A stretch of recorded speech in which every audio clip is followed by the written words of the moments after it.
Kingdom protista हम लोग देख रहे थे। तो किंगडम प्रोटिस्टा में हम लोगों ने इसमें एग्जाम्पल्स देख लिए थे कि इसमें प्रोटोजोआ में जैसे अमीबा है, यूग्लिना, पैरामीशियम एक्सेट्रा। और इसके बाद इसमें डायटम्स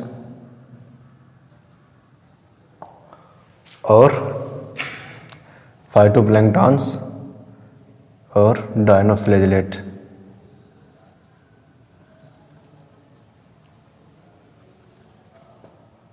ये एनिमल्स आते हैं। इनके कैरेक्टर्स में हम लोगों ने लोकोमोशन देख लिया था और न्यूट्रिशन,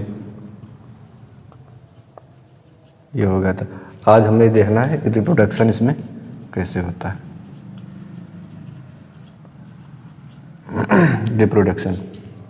रिप्रोडक्शन मीन्स जनन। रिप्रोडक्शन तो आप लोग समझ रहे होंगे। रिप्रोड्यूस यानी कि री का मतलब होता है पुनः, प्रोड्यूस का मतलब उत्पन्न होना, यानी अजीव जब अपने समान संतानें उत्पन्न करते हैं तब उसको हम रिप्रोडक्शन कहते हैं, जनन। और ये रिप्रोडक्शन दो तरह का होता है। एक तो एसेक्सुअल रिप्रोडक्शन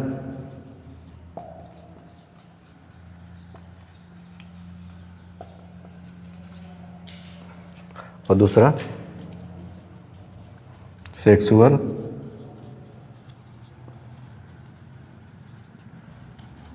रिप्रोडक्शन। एक और वेजिटेटिव रिप्रोडक्शन होता था, लेकिन अब उसको एसेक्सुअल रिप्रोडक्शन के अंतर्गत ही कंसिडर किया जाता है, अलग से उसको नहीं पढ़ा जाता है। ठीक है, अब वेजिटेटिव रिप्रोडक्शन का कॉन्सेप्ट अलग से नहीं है, एसेक्सुअल रिप्रोडक्शन का ही एक पार्ट मान लिया गया है। तो एसेक्सुअल रिप्रोडक्शन में पहली बात तो एक पेरेंट का होना ही काफ़ी है। सेक्सुअल रिप्रोडक्शन में मेल और फीमेल अलग अलग यानी अपोजिट सेक्स वाले एनिमल्स हों तभी सेक्सुअल रिप्रोडक्शन हो सकता है। और एसेक्सुअल रिप्रोडक्शन में अगर एक पेरेंट है तो वो भी ऑफस्प्रिंग्स को, न्यू ऑफस्प्रिंग को जन्म दे सकता है। इसके लिए कुछ खास कंडीशंस होती हैं एसेक्सुअल रिप्रोडक्शन की पहचान के लिए कि एसेक्सुअल क्या है और सेक्सुअल रिप्रोडक्शन क्या है। इसमें जो गैमीट फार्मेशन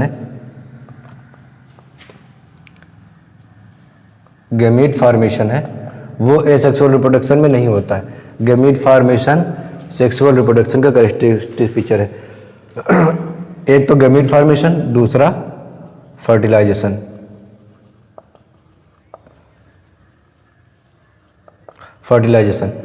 क्योंकि जब गैमीट फॉर्म होंगे और गैमीट जब फ्यूज करेंगे और एक जायगोट बनाएंगे, उसी को हम फर्टिलाइजेशन कहते हैं। जैसे कि गैमीट क्या होती है, एक हैप्लॉइड सेल होती है। ये जैसे आपका स्पर्म है, ये ओवम है, तो ये मेल गैमीट है, मेल गैमीट, और ये है फीमेल गैमीट। ये स्पर्म है, मेल गैमीट को हम स्पर्म कहते हैं और फीमेल गैमीट को ओवम। अलग अलग एनिमल्स में, स्पीसीज में अलग अलग तरह के होते हैं।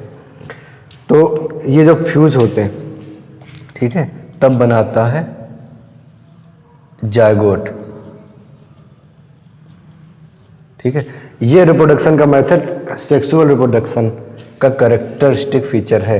यानी कि सेक्सुअल रिप्रोडक्शन में फर्टिलाइजेशन होना बहुत ज़रूरी है, फर्टिलाइजेशन होना मस्ट है। अगर फर्टिलाइजेशन नहीं हो रहा है तो हम उसको सेक्सुअल रिप्रोडक्शन नहीं कहेंगे। इस बात को ज़रा ध्यान से सुनिए कि फर्टिलाइजेशन होना ज़रूरी है सेक्सुअल रिप्रोडक्शन में। अगर सेक्सुअल रिप्रोडक्शन नहीं है तो हम उसको, अगर फर्टिलाइजेशन नहीं हो रहा है तो हम उसको सेक्सुअल रिप्रोडक्शन नहीं मानेंगे। कितनी भी कुछ भी सिमिलरिटी हो, कुछ भी बन रहा हो, आपको लगे कि सेक्सुअल रिप्रोडक्शन है, लेकिन अगर फर्टिलाइजेशन नहीं है तो आप उसको सेक्सुअल रिप्रोडक्शन नहीं मानेंगे। फर्टिलाइजेशन का एक और मतलब आपको दिख रहा होगा कि जेनेटिक एक्सचेंज।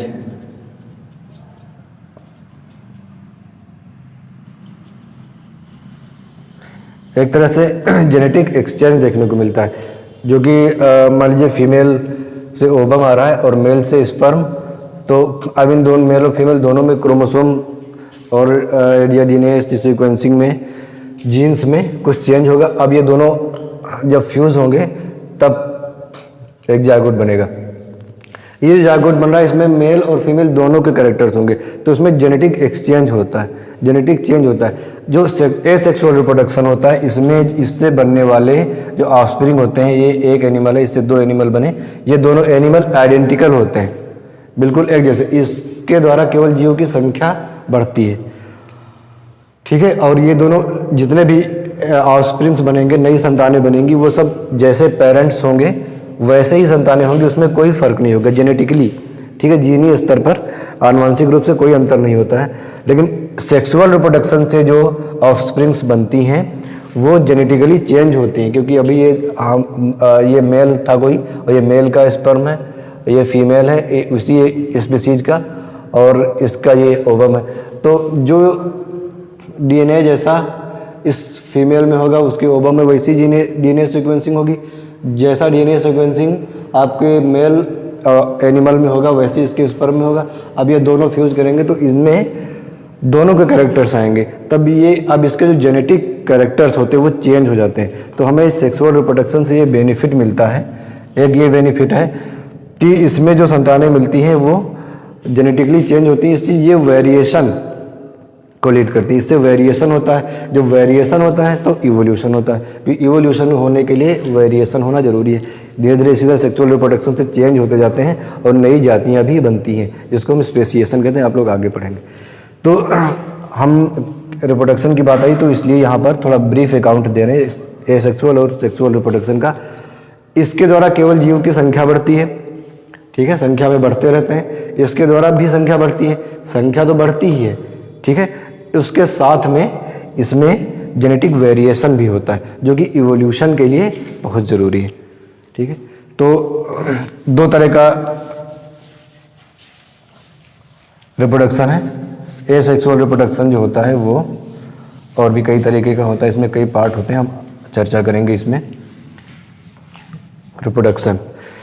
अब प्रोटिस्टा जगत में रिप्रोडक्शन कैसा होता है, तो मोस्टली जो रिप्रोडक्शन है इसमें प्रोटिस्टा में वो एसेक्सुअल होता है। एसेक्सुअल रिप्रोडक्शन इसमें देखने को मिलता है मोस्टली, ठीक है। और बहुत कम एनिमल्स में, खासकर कुछ सेलिएटा के एनिमल्स में, जैसे पैरामीशियम है, उसमें सेक्सुअल रिप्रोडक्शन भी देखने को मिलता है।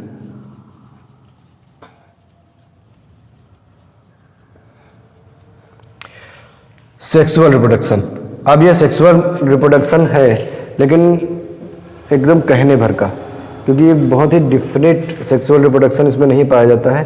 पैरामीशियम में कई मेथड है रिप्रोडक्शन की, उनमें से एक मेथड है कॉन्जुगेशन, जिसमें 2 पैरामीशियम होते हैं, 2 पैरामीशिया, वो आपस में फ्यूज करके अपना जेनेटिक एक्सचेंज करते हैं।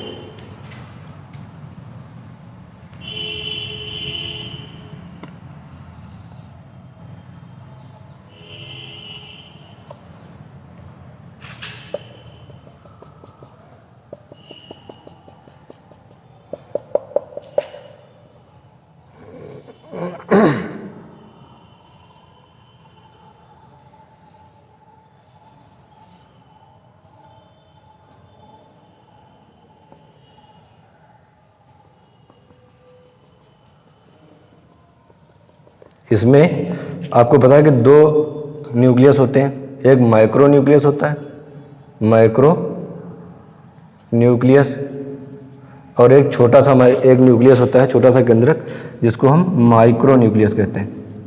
माइक्रो न्यूक्लियस, ये जो माइक्रो न्यूक्लियस होता है बड़ा वाला, ये वेजिटेटिव होता है, वेजिटेटिव वर्धी, ठीक है, जिसको दैहिक भी कहते हैं।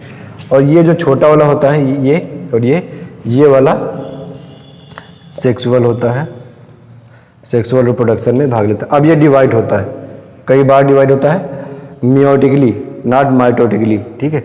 अर्धसूत्री विभाजन होता है इसमें, और उसके बाद इसमें से 3 जनरेट हो जाते हैं। ये कई प्रोसेस में होती है, हम अभी इसका ब्रीफ अकाउंट दे रहे हैं बिल्कुल साइड में, तो इसको जब रिप्रोडक्शन बढ़ाएंगे तो डिटेल में बताएंगे इसको। फाइनली होता क्या है ये देखिए इसमें आप, ये जो माइक्रो न्यूक्लियस हैं, जब ये दोनों पैरामीशिया पास पास आते हैं, अब इन दोनों को हम कॉन्जुगेट्स, क्योंकि में कॉन्जुगेशन होने जा रहा है तो इन दोनों को हम कॉन्जुगेंट्स कहते हैं। अब ये जब आपस में पास पास आते हैं और ये एक दूसरे का माइक्रो न्यूक्लियस एक्सचेंज करते हैं, तो जब ये दोनों एक दूसरे का माइक्रो न्यूक्लियस एक्सचेंज करते हैं और ये फिर डिवाइड करते हैं और बाद में दो पैरामीशियम अलग अलग बनते हैं। पूरे कॉन्जुगेशन से दो पैरामीशियम से 8 पैरामीशिया बनते हैं, ठीक है, क्योंकि कई बार डिवाइड होते हैं ये माइक्रो न्यूक्लियस और जितनी बार डिवाइड हो जाते हैं उतने पैरामीशिया बनाते हैं। तो फाइनली हम देख रहे हैं कि यहाँ पर माइक्रो न्यूक्लियस एक्सचेंज होते हैं। और ये माइक्रो न्यूक्लियस हमने क्या बताया कि बड़ा वाला जो माइक्रो न्यूक्लियस है ये तो वेजिटेटिव है और ये जेनेटिक है। ये वाला माइक्रो न्यूक्लियस सेक्सुअल रिप्रोडक्शन में पार्ट प्ले करता है। इसमें क्या होता है कि क्योंकि जेनेटिक मटेरियल इसी में होता है मोस्टली, और ये जब एक्सचेंज होता है तो जेनेटिक मटेरियल एक्सचेंज होता है। तो आपको अभी हमने बताया था फर्टिलाइजेशन, तो आपको फर्टिलाइजेशन जैसा याद आ रहा होगा कि उसमें भी फर्टिलाइजेशन में भी जेनेटिक मटेरियल का एक्सचेंज होता है और यहाँ पे भी जेनेटिक मटेरियल का एक्सचेंज हो रहा है, ठीक है।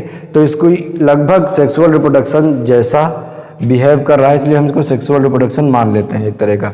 कुछ साइंटिस्ट इसको सेक्सुअल रिप्रोडक्शन नहीं भी मानते हैं, लेकिन चूंकि इसमें जेनेटिक एक्सचेंज हो रहा है इसलिए इसको सेक्सुअल रिप्रोडक्शन माना जाता है।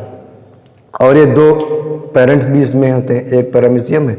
हालांकि इसमें सेक्सुअलिटी नहीं होती, सेक्स आर्गन्स नहीं होते, इसलिए इसको मेल फीमेल अलग अलग नहीं कह सकते हैं, लेकिन जेनेटिक मटेरियल डिफरेंस होता है, इसलिए हम इसको 2 पेरेंट्स मानते हैं और 2 पेरेंट्स अलग अलग हैं और ये आपस में कॉन्जुगेशन करते हैं और नए ऑफस्प्रिंग्स को जन्म देते हैं, इसलिए हम इसको सेक्सुअल रिप्रोडक्शन मानते हैं। तो यहाँ पर हम देख रहे हैं कि दोनों तरह का रिप्रोडक्शन, सेक्सुअल रिप्रोडक्शन भी है और एसेक्सुअल रिप्रोडक्शन भी है। तो जो सेक्सुअल रिप्रोडक्शन है वो बहुत कम एनिमल्स में मिलता है।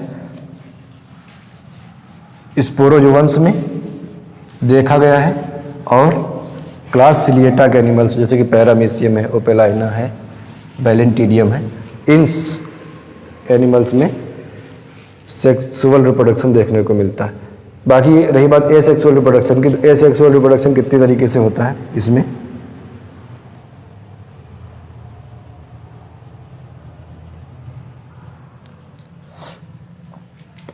एसेक्सुअल रिप्रोडक्शन पहले तो होता है बाई फिजन। कोई एनिमल है और ये बीच से टूट जाता है, ठीक है, यहाँ से अब ये 2 एनिमल बन जाते हैं। इस घटना को हम फिजन कहते हैं, ठीक है, विखंडन क्या कहते हैं। बहुत ही सिंपल प्रोसेस है।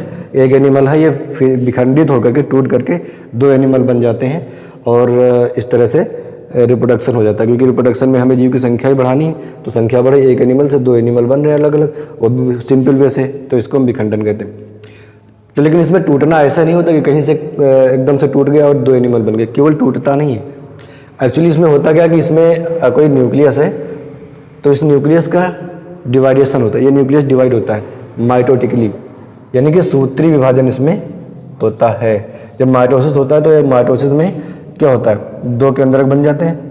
कैरियोकाइनेसिस में आप लोगों ने पढ़ा होगा, जब सेल डिवीजन आपने पढ़ा नहीं, आगे आप इस चैप्टर में पढ़ेंगे भी, साइटोलॉजी में आपके सिलेबस में, तो वहाँ पे आप देखेंगे कि कैरियोकाइनेसिस होती है। तो कैरियोकाइनेसिस में पहले केंद्रक विभाजित होता है और केंद्रक विभाजित होने के बाद साइटोप्लाज्म विभाजित होता है। तो ये पूरी एक कोशिका है मान लीजिए, ठीक है, इसमें एक केंद्रक है, तो ये केंद्रक विभाजित होकर के 2 केंद्रक बनते हैं और फिर इसका साइटोप्लाज्म भी डिवाइड होता है और फिर ये उसके बाद इसमें जो सेल मेम्ब्रेन है ये भी इसमें फरो बन जाता है, अंदर की तरफ इन्वेजिनेट होती है, जैसे आप देख रहे हैं इसमें अंदर की तरफ इन्वेजिनेशन होता है और एक बीच से टूट जाती है और इस तरह से 2 सेल बन जाती है, दोनों में एक एक न्यूक्लियस होता है, ठीक है।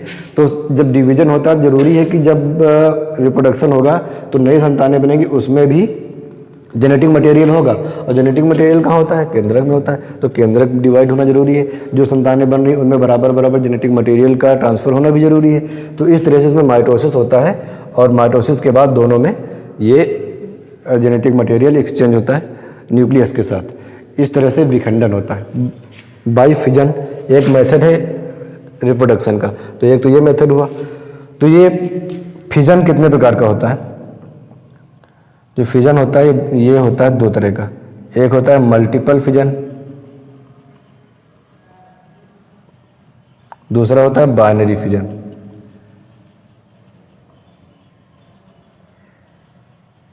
Binary fission. मल्टीपल फिजन का मतलब होता है बहुत बार। बाइनरी का मतलब है दो, जब एक सेल टूट करके केवल दो एनिमल बनाते हैं। ये एक सेल है, इससे दो सेल हो गई, और एक, क्योंकि एक कोश की सेल है तो ये दोनों एनिमल हो गए अपने आप में एक। ठीक है, तो एक एनिमल से दो एनिमल बनते हैं, तब इसको हम कहते हैं बाइनरी। कंप्यूटर में दो को बाइनरी, आप कंप्यूटर की भाषा में पढ़े होंगे, बाइनरी का मतलब होता है दो। तो जब एक एनिमल से दो एनिमल में, यानी एक कोशिका दो भागों में टूटती है, विखंडित होती है, तो इसको हम बाइनरी फिजन कहते हैं। लेकिन जब मल्टीपल फॉर्म में, ये कोई कोशिका है और ये इसका केंद्रक है। ठीक है, अब ये केंद्रक माइटोटिकली डिवाइड होता है। ठीक है, सूत्री विभाजन के द्वारा डिवाइड होना शुरू होता है, और ये लगातार बहुत से न्यूक्लियस इसके अंदर बन जाते हैं। लेकिन इसमें अभी कोशिका द्रव्य, जैसे कि हम लोगों ने पढ़ा कि कैरियोकाइनेसिस के बाद, कैरियोकाइनेसिस के बाद तुरंत साइटोकाइनेसिस होता है। यानी कि केंद्रक विभाजित होता है पहले, और केंद्रक विभाजित के बाद साइटोकाइनेसिस मतलब कोशाद्रव्य विभाजन, कोशाद्रव्य का विभाजन होता है। मल्टीपल फिजन में आपको ये घटना तुरंत नहीं दिखाई पड़ती है। Karyokinesis do not followed by cytokinesis. Karyokinesis के बाद तुरंत साइटोकाइनेसिस नहीं होती, ये सब न्यूक्लियस डिवाइड होकर के बहुत से न्यूक्लियस बन जाते हैं। उसके बाद क्या होता है, फिर इनके चारों ओर साइटोप्लाज्म इकट्ठा होना शुरू होता है। साइटोप्लाज्म चारों तरफ एक डेंस इकट्ठा हो जाता है। ठीक है, और उसके बाद छोटे छोटे फरो बनना शुरू होते हैं सेल मेम्ब्रेन में, और इस तरह से ये हर एक न्यूक्लियस के पास चारों ओर साइटोप्लाज्म है। ठीक है, और इस तरह से एक सेल बनती हुई दिखाई पड़ रही है, और बाद में इस तरह से बहुत सी सेल्स इसमें बन जाती हैं। तो इसको हम मल्टीपल फिजन कहते हैं। एक ही कोशिका से बहुत सी कोशिकाएं विभाजित होती हैं। ठीक है, कभी कभी क्या होता है कि ये कोशिकाएं विभाजित तो होती हैं, ये जो न्यूक्लियस है ये विभाजित होता है, बहुत सी न्यूक्लियस बन जाते हैं, लेकिन उसके बाद साइटोप्लाज्म का विभाजन नहीं होता है। ठीक है, ये एक ही कोशिका के अंदर ये सभी न्यूक्लियस होते हैं, तब इसको मल्टी न्यूक्लियट सेल बोलते हैं। सीनोबियम जब बनती है तो इसी तरह बनती है। ठीक है, मल्टी न्यूक्लियट सेल, बहुकेंद्र की कोशिका एक बन जाती है, जिसके अंदर बहुत से केंद्रक होते हैं एक कोशिका के अंदर। और अगर ये अलग अलग हो जाती है तो फिर ये सभी कोशिकाएं बन जाती है, सबके अंदर एक एक न्यूक्लियस है, तो इसको हम मल्टीपल फिजन बोलते हैं। ठीक है, अब बात करते हैं बाइनरी फिजन की। तो बाइनरी फिजन ऐसे होता है, जैसे कि भी हमने उदाहरण बताया कि एक कोशिका दो भागों में टूटती है। तो बाइनरी फिजन भी कितने तरह का होता है। बाइनरी फिजन पहले तो एक होता है transverse binary fission, transverse binary fission. दूसरा लॉन्गिट्यूडनल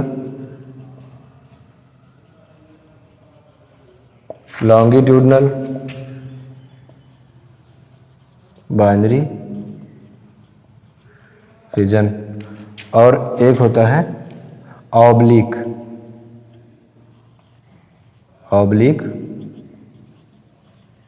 बाइनरी फिजन। ट्रांसवर्स का मतलब होता है क्षैतिज, जैसे कि ये लाइन हम खींच रहे हैं, तो ये लाइन कैसे खींच रहे हैं, क्षैतिज ऐसे। लॉन्गिट्यूडनल का मतलब ऐसे लंबवत। अगर कोई चीज़ ये है तो इसको अगर हम ऐसे डिवाइड करें दो पार्ट में, अब ये देखो दो बॉक्स हो गए, कोई बॉक्स कुछ भी ले लिया, तो ये है लॉन्गिट्यूडनल। अगर हम इसको ऐसे ना करके ऐसे डिवाइड करते तो ये हो जाता ट्रांसवर्स, क्षैतिज।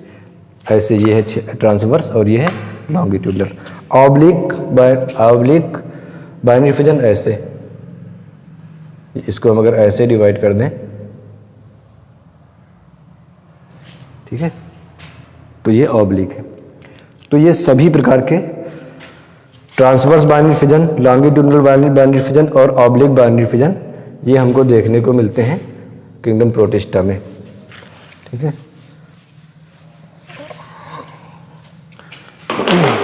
ट्रांसवर्स बाइनरी फ्यूजन हमको देखने को मिलता है पैरामीशियम में।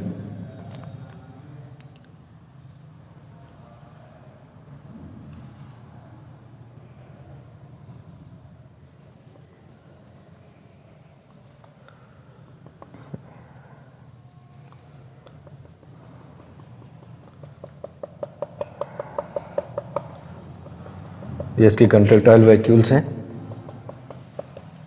ठीक है। ये इसका माइक्रोन्यूक्लियस है, ये माइक्रोन्यूक्लियस है, साइटोप्लाज्म है पूरा। इसमें क्या होता है कि इसके जो केंद्रक होता है ये विभाजित होते हैं, ठीक है, और माइटोटिकली विभाजित होते हैं।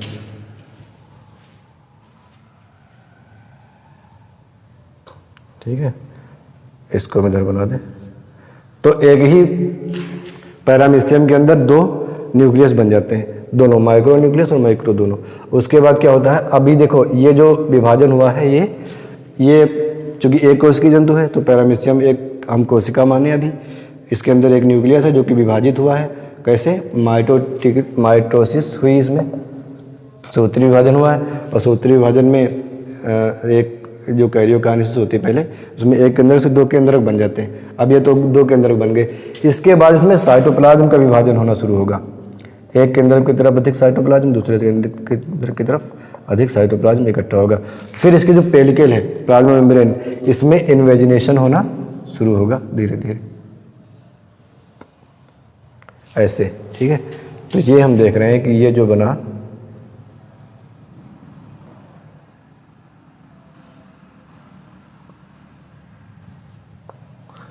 ये, और फिर धीरे धीरे क्या होगा, इससे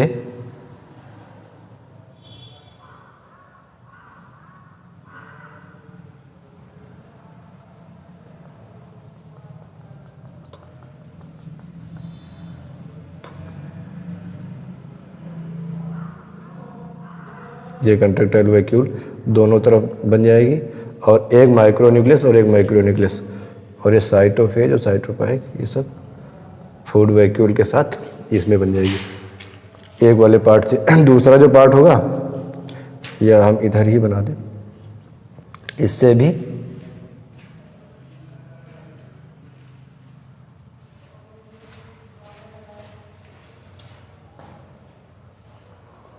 इसमें एक कंट्रेक्टाइल वैक्यूल फिर से अपीयर हो जाएगी, क्योंकि माइटोसिस होते समय ये कंट्रेक्टाइल वैक्यूल से अपीयर हो जाती है दोनों तरफ की, केवल केंद्रक बचता है। ठीक है, और फिर केंद्रक का विभाजन होता है, फिर इसके बाद में साइटोप्लाज्म का विभाजन होगा, जिसको साइटोकाइनेसिस कहेंगे।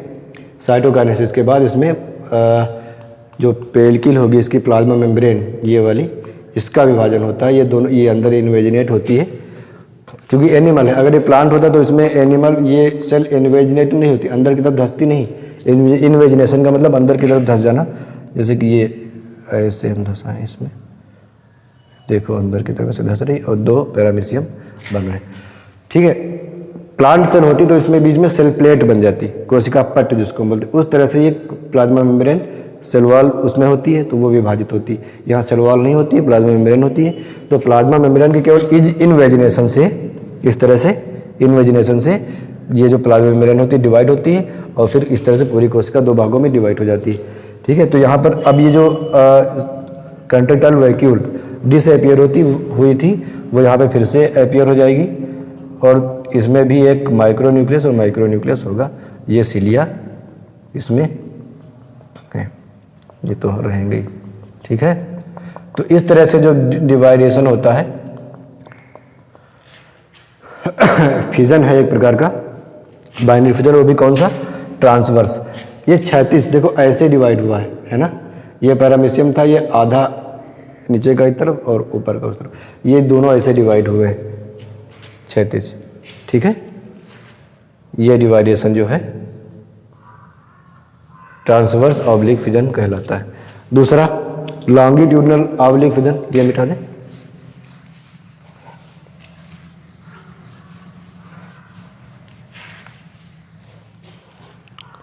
ऑब्लिक बाइनरी फ्यूजन जो होगा आपको कहाँ देखने को मिलेगा,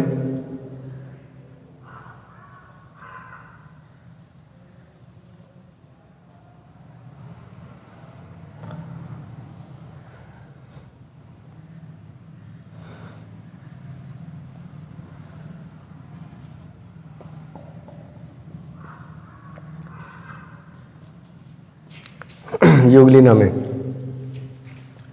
ठीक है,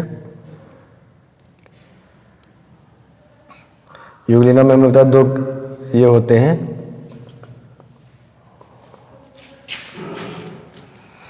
क्लोरोप्लास्ट, एक आपका केंद्रक होता है, कुछ पायरेनॉइड्स होते हैं इसमें, इसके साइटोप्लाज्म में, और मायोनिम्स होते हैं। इसमें जो विभाजन होता है यूग्लिना में वो लॉन्गिट्यूडनल होता है, ऐसे ना होकर के ऐसा होता है, ठीक है। और वो कैसा, इसमें न्यूक्लियस के अतिरिक्त जो भी ऑर्गेनेल्स हैं, छोटे छोटे पायरेनॉइड्स हो, क्लोरोप्लास्ट हो, वो सब धीरे धीरे डिसअपियर होने लगते हैं,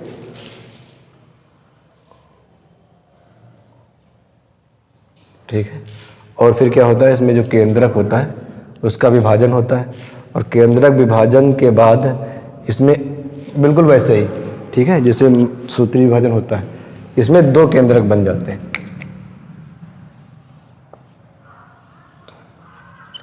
ठीक। 2 केंद्रक बनने के बाद फिर क्या होता है, जो रिजर्वायर है वहां से डिवाइड होना शुरू होता है,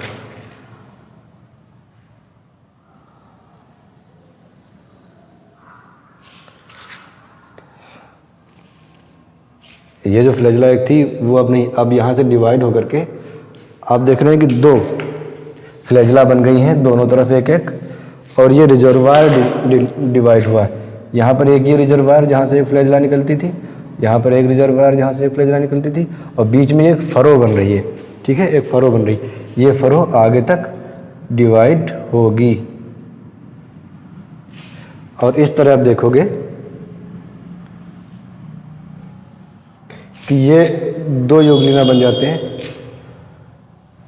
2 यूग्लिना बनते हुए दिखाई पड़ रहे हैं, ये देखो।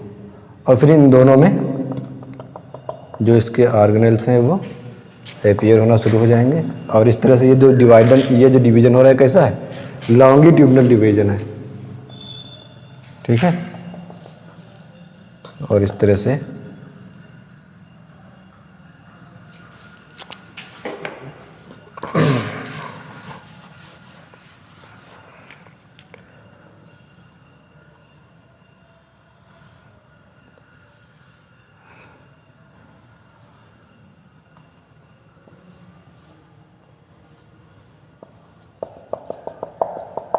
ये एक आपका यूग्लिना है, और एक और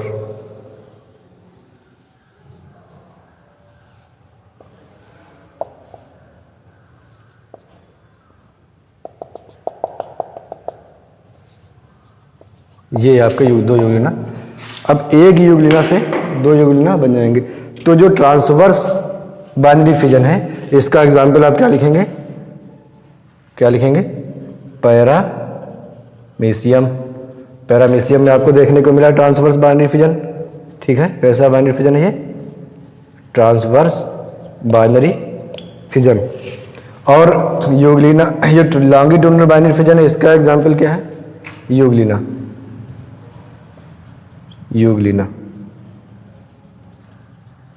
यूग्लिना में कैसा होता है बाइनरी फिजन, लॉन्गिट्यूडनल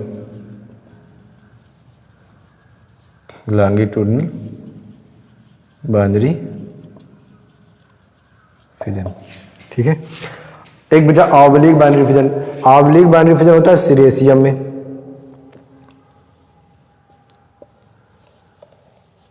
तो ये इसका स्ट्रक्चर ही कुछ ऑब्लिक होता है, इरेगुलर शेप में रहता है। तो इसका जो डिवीजन होता है वो कुछ इस तरह से होता है, क्षैतिज, जैसे कि अभी हमने बता दिया ये कोई बॉक्स है तो इसका ऐसे। तो इसमें पैरामीशियम में तो ट्रांसवर्स हुआ था, अमीबा में यूग्लिना में हुआ था लॉन्गिट्यूडनल, और ऑब्लिक बाइनरी फिजन जो होगा, ठीक है, ऐसे विकर्ण की तरह। तो ये ऐसे आप देख रहे हैं, इस तरह डिवीजन होता है। तो ऑब्लिक बाइनरी फिजन ये होता है सीरेशियम में। किसमें, ये एग्जाम्पल लिख लीजिए, सीरेशियम। ये भी एक प्रोटोजोआ है, सीरेशियम, ठीक है। सीरेसियम। तो ये एग्जाम्पल है किसका, ऑब्लिक बाइनरी फिजन का।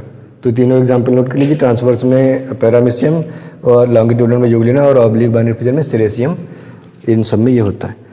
इसके अलावा एसेक्सुअल रिप्रोडक्शन की हम बात करें जिसमें हमने बाइनरी फिजन लिखा था, फिजन, और उसके बाद बाय बडिंग, बडिंग यानी मुकुलन के द्वारा भी